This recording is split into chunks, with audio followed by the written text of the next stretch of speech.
बिस्मिल्लाहिर्रहमानिर्रहीम। अस्सलाम वालेकुम। आज की इस दिलचस्प, सबक आमूज और तारीखी वाक़ये में खुशामदीद। ये एक तारीखी वाक़या है। उम्मीद है कि ये आपको अच्छा लगेगा और मज़ीद इसी तरह के वाक़यात के हमारे चैनल सब्सक्राइब करना भूलना नहीं। तारीख के औराक में कुछ मकामात ऐसे होते हैं जहाँ वक्त थम सा जाता है, जहाँ सिर्फ फौजें नहीं टकराती बल्कि नजरियात, तहजीबें और मुस्तकबिल आपस में आमने सामने आ जाते हैं। मनासकर्त भी ऐसा ही एक मकाम था। अनातोलिया की वसी और अरीज ज़मीन, खामोश पहाड़, खुले मैदान और दूर तक फैली हुई वादियाँ उस दिन एक ऐसे फैसले की गवाह बनने वाली थीं जिसने मशरिक और मगरिब के तवाज़ुन को हमेशा के लिए बदल देना था। ये 11वीं सदी का ज़माना था। बाज़ंतीनी सल्तनत खुद को ईसाई दुनिया की सबसे मजबूत ताकत समझती थी। कुस्तुनतुनिया के महल्लात में बैठे हुक्मरानों को यकीन था कि मशरिक से आने वाली हर ताकत को वो अपनी अस्करी क़ुव्वत से रौंद सकते हैं। उनके लिए अनातोलिया सिर्फ ज़मीन का एक टुकड़ा नहीं था बल्कि सल्तनत की शहरक थी। अगर ये इलाका हाथ से निकल जाता तो बाज़ंतीनी ताकत का गुरूर भी बिखर जाता। दूसरी तरफ सल्जूकी तुर्क थे, जो वस्ती एशिया की सख्त ज़मीनों से निकलकर इस्लाम के परचम तले मुनज़्ज़म हो चुके थे। ये लोग सादा ज़िंदगी, सख्त तरबियत और मजबूत ईमान के हामिल थे। इनकी असल ताकत न महल्लात में थी न खजाने में, बल्कि उनके घोड़ों की टाप, तीरों की रफ्तार और दिलों में बसे यकीन में थी। इनके रहनुमा सुल्तान अल्प अरसलान थे, जिनका नाम ही बहादुरी और अज़्म की अलामत बन चुका था। सुल्तान अल्प अरसलान के सामने मकसद वाज़ेह था। वो अनातोलिया में सिर्फ ज़मीन हासिल नहीं करना चाहते थे बल्कि इस्लामी रियासत को महफूज बनाना चाहते थे। वो जानते थे कि अगर बाज़ंतीनी सल्तनत को यहाँ ना रोका गया तो ये मुसलसल मशरिक की तरफ दबाव डालती रहेगी। इसीलिए ये मार्का महज सरहदी झड़प नहीं था बल्कि एक बड़े मुस्तकबिल का पेश खेमा था। बाज़ंतीनी शहनशाह रोमानोस चहारुम ने इस जंग के लिए एक अजीमुश्शान लश्कर तैयार किया। मुख्तलिफ कौमों के सिपाही, भारी ज़िरहें, जदीद हथियार और तवील जंगी तजर्बा रखने वाले जर्नैल इस फौज का हिस्सा थे। इनका एतमाद इस कदर बुलंद था कि वो इस मुहिम को महज एक फौजी कार्रवाई समझ रहे थे, फैसला कुन जंग नहीं। उन्हें यकीन था कि सल्जूकी तुर्क इनके सामने ज़्यादा देर ठहर ही नहीं सकेंगे। सुल्तान अल्प अरसलान को जब बाज़ंतीनी लश्कर की पेशकदमी की खबर मिली तो उन्होंने फौरी तौर पर अपने उमरा और कमांडरों को जमा किया। उनके पास फौज कम थी, वसाइल महदूद थे, मगर वक्त कम और फैसला बड़ा था। तारीख गवाह है कि ऐसे ही लम्हों में असल क़ियादत सामने आती है। सुल्तान ने जंग से पहले अपने आप को और अपनी फ़ौज को अल्लाह के सामने झुका दिया। वो जानते थे कि फ़तह सिर्फ तादाद से नहीं आती बल्कि नीयत, हिकमत और सब्र से आती है। मनासकर्त के मैदान में दोनों लश्कर करीब आ रहे थे। फ़िज़ा में एक अजीब सा तनाव था। बाज़ंतीनी लश्कर के खेमे नज़्म व ज़ब्त की अलामत थे, मगर उनमें गुरूर और बेफिक्री छुपी हुई थी। सल्जूकी खेमे सादा थे, मगर उनमें खामोश तैयारी, दुआ और अज़्म की रोशनी मौजूद थी। हर सिपाही जानता था कि वो एक ऐसी जंग में दाखिल हो रहा है जिसका नतीजा सिर्फ आज नहीं बल्कि आने वाली नस्लों को मुतासिर करेगा। सुल्तान अल्प अरसलान ने अपने लिबास में सादगी इख्तियार की। रिवायत है कि उन्होंने सफ़ेद लिबास पहना जैसे कोई शख्स अपनी आखिरी घड़ी के लिए तैयार हो। उन्होंने अपनी फ़ौज से खिताब करते हुए कोई लंबी तकरीर नहीं की, सिर्फ इतना कहा कि अगर वो आज शहीद हो गए तो यही लिबास उनका कफन होगा। ये अल्फाज सुनकर लश्कर में खामोशी छा गई, मगर ये खामोशी खौफ की नहीं बल्कि अज़्म की थी। यहाँ से मनासकर्त की कहानी असल रंग इख्तियार करने वाली थी। दोनों ताकतें आमने सामने थीं।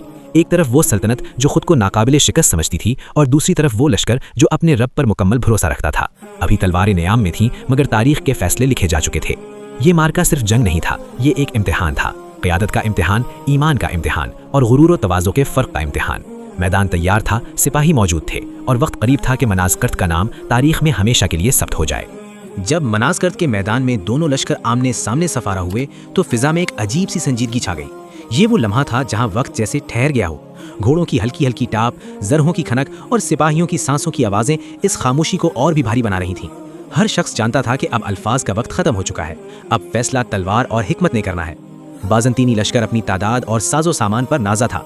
उनके सिपाही मजबूत जरहों में मलबूस थे, उनकी सफ़ें गहरी और मुनज़्ज़म थीं और उनके जर्नैलों को यकीन था कि ये मैदान उनके लिए एक आसान कामयाबी साबित होगा। शहनशाह रोमानोस चहारुम खुद फौज के दरमियान मौजूद था और उसकी मौजूदगी सिपाहियों के हौसले को बढ़ा रही थी, मगर साथ ही गुरूर को भी गहरा कर रही थी। सल्जूकी लश्कर का मंजर इसके बिल्कुल बरक्स था। यहाँ सादगी थी, खामोशी थी और एक अजीब सा इत्मीनान था। सुल्तान अल्प अरसलान ने अपने लश्कर को देखते हुए आखिरी बार ज़मीन का जायजा लिया। वो जानते थे कि खुले मैदान में बराह रास्त टकराव बाज़ंतीनी फ़ौज के हक में जा सकता है, इसलिए उन्होंने सब्र और हिकमत को अपना हथियार बनाया। जंग का आगाज़ बाज़ंतीनी हमले से हुआ। भारी प्यादा फ़ौज आहिस्ता आहिस्ता आगे बढ़ी, जैसे फौलाद की एक दीवार हरकत कर रही हो। उनके पीछे घुड़सवार दस्ते तैयार थे। ज़मीन उनके कदमों तले कांपती महसूस हो रही थी। इस मंजर ने बज़ाहिर सल्जूकी लश्कर को दबाव में डाल दिया, मगर ये दबाव वक्ती था। सुल्तान अल्प अरसलान ने फौरी जवाबी हमले का हुक्म नहीं दिया। उन्होंने अपनी फ़ौज को पीछे हटने का इशारा दिया और यही वो लम्हा था जिसे बाज़ंतीनी जर्नैलों ने अपनी फ़तह की इब्तिदा समझ लिया। वो आगे बढ़ते गए, अपनी सफ़ें फैलाते गए और गैर महसूस तौर पर उस जाल में दाखिल होते गए जो पहले ही बिछाया जा चुका था। सल्जूकी घुड़सवार दस्ते तेजी से अतराफ में फैल गए। तीरंदाज मुसलसल हरकत में थे। वो रुककर लड़ने के बजाय आगे बढ़ते, तीर बरसाते और फिर पीछे हट जाते। ये अंदाज बाज़ंतीनी फ़ौज के लिए नया और परेशान कुन था। भारी जरहे पहनने वाले सिपाही इस तेज रफ्तार जंग के आदी न थे। दिन चढ़ने के साथ साथ मैदान में गर्दो गुबार बढ़ता गया, सफ़ों की पहचान मुश्किल होने लगी। बाज़ंतीनी फौज आगे तो बढ़ रही थी मगर उसकी ताकत बिखरने लगी थी। अहकामात पहुंचने में देर हो रही थी और मुख्तलिफ दस्ते एक दूसरे से कटने लगे थे। वो नज़्म जिस पर उन्हें फ़ख्र था आहिस्ता आहिस्ता कमज़ोर हो रहा था। सुल्तान अल परसलान मुसलसल मैदान का जायजा ले रहे थे। उनकी नज़र हर हरकत पर थी। वो जानते थे कि असल वक्त अभी नहीं आया। ये जंग सब्र मांगती थी, जल्दबाजी नहीं। सल्जूकी सिपाही थक जरूर रहे थे मगर उनका हौसला बुलंद था, क्योंकि वो जानते थे कि हर कदम हिकमत के मुताबिक उठाया जा रहा है। शाम के करीब जब सूरज ढलने लगा तो बाज़ंतीनी फौज की रफ्तार सुस्त पड़ गई। वो एक तवील पेश कदमी के बाद थकन का शिकार हो चुकी थी। इसी लम्हे सुल्तान अल परसलान ने अपनी फौज को मुनज़्ज़म होने का हुक्म दिया। सल्जूकी दस्ते आहिस्ता आहिस्ता दोबारा करीब आने लगे, मगर अब उनकी पोजीशन मुख्तलिफ थी।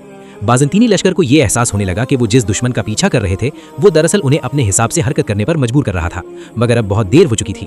मैदान की साख्त, फासलों की ज्यादती और बढ़ती हुई थकन ने उनकी कुव्वत को कमजोर कर दिया था। रात होने से पहले जंग रुक गई, मगर असल फैसला अभी बाकी था। दोनों लश्कर अपने अपने खेमों में वापस लौटे। बाज़ंतीनी लश्कर में बेचैनी थी, सवालात थे और कुछ जगहों पर बदएतमादी भी जन्म लेने लगी थी। सल्जूकी लश्कर में खामोशी थी, दुआ थी और आने वाले दिन के लिए मुकम्मल तैयारी थी। ये रात मनासकर्द की तकदीर लिखने वाली थी। एक तरफ गुरूर के साए थे, दूसरी तरफ यकीन की रोशनी। अगला दिन फैसला कुन था और तारीख अपना फैसला सुनाने के करीब थी। रात गुजर चुकी थी और मनासकर्द के मैदान पर एक अजीब सी खामोशी छाई हुई थी। ये वो खामोशी थी जो किसी बड़े तूफान के बाद आती है या किसी बड़े फैसले से पहले।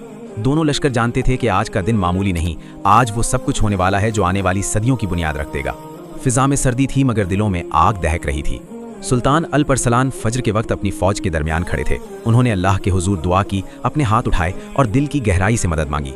उनके चेहरे पर सुकून था, ऐसा सुकून जो सिर्फ यकीन से पैदा होता है। वो जानते थे कि अगर नीयत दुरुस्त हो तो नतीजा अल्लाह के हाथ में होता है। उनके अल्फाज मुख्तसर थे मगर असर गहरा था। सिपाहियों ने उनकी आंखों में देखा और उन्हें खौफ के बजाय हौसला नजर आया। जंग का आगाज इस दिन मुख्तलिफ था। सल्जूकी लश्कर ने अब पीछे हटने के बजाय आहिस्ता आहिस्ता दबाव डालना शुरू किया। वो अतराफ से हरकत में आए जैसे दायरा तंग किया जा रहा हो। बाज़ंतीनी फौज ने जब ये महसूस किया तो वो घबरा गई। कल तक जो दुश्मन पीछे हट रहा था आज वो मुनज़्ज़म अंदाज में आगे बढ़ रहा था। ये तब्दीली उनके लिए हैरान कुन और परेशान कुन थी। बाज़ंतीनी सुफूफ में पहले ही इख्तिलाफ पैदा हो चुका था। मुख्तलिफ जर्नैल एक दूसरे पर एतमाद नहीं कर रहे थे, अहकामात वाज़े न थे और कुछ दस्ते बरवक्त हरकत न कर सके। यही वो कमज़ोरी थी जिसे सुल्तान अल परसलान ने पहचान लिया। उन्होंने अपने घुड़सवारों को तेज़ी से हरकत करने का हुक्म दिया और ये हरकत फैसला कुन साबित हुई। सल्जूकी घुड़सवार तीर बरसाते हुए बाज़ंतीनी फौज के पहलुओं पर टूट पड़े। भारी ज़रहें पहनने वाले सिपाही न तेज़ी से मुड़ सकते थे न मुअस्सर जवाब दे सकते थे। मैदान में अफरा तफरी फैल गई। जो फौज खुद को नाकाबिले शिकस्त समझती थी वो अब अपने वजूद को बचाने की कोशिश कर रही थी। इसी हंगामे में वो लम्हा आया जो तारीख में हमेशा के लिए महफूज हो गया।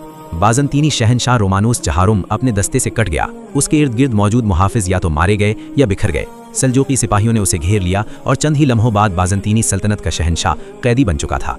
जब रोमानूस को सुल्तान अल परसलान के सामने पेश किया गया तो फिजा में अजीब सा सुकूत छा गया। फातिह सुल्तान के सामने वो शख्स खड़ा था जो कुछ दिन पहले खुद को मशरिक का मालिक समझता था। सुल्तान अल परसलान ने ना गुरूर दिखाया ना इंतकाम। उन्होंने एक हुक्मरान की तरह नहीं बल्कि एक जिम्मेदार इंसान की तरह बर्ताव किया। यही वो लम्हा था जहां ताकत और किरदार का फर्क वाज़े हो गया। जंग अमलन खत्म हो चुकी थी। बाज़ंतीनी फौज टूट चुकी थी। उनकी पसपाई मुकम्मल थी और अनातोलिया का दरवाज़ा सल्जूकियों के लिए खुल चुका था। मगर ये फतह सिर्फ ज़मीन की नहीं थी, ये एक सोच की फतह थी, एक ऐसे निज़ाम की फतह जो ईमान, नज़्म और सब्र पर कायम था। मनासकिर्द के बाद तारीख ने नया मोड़ लिया। अनातोलिया में तुर्कों की आमद तेज़ हो गई और यही वो बुनियाद बनी जिस पर बाद में अजीम मुस्लिम सल्तनतें कायम हुईं।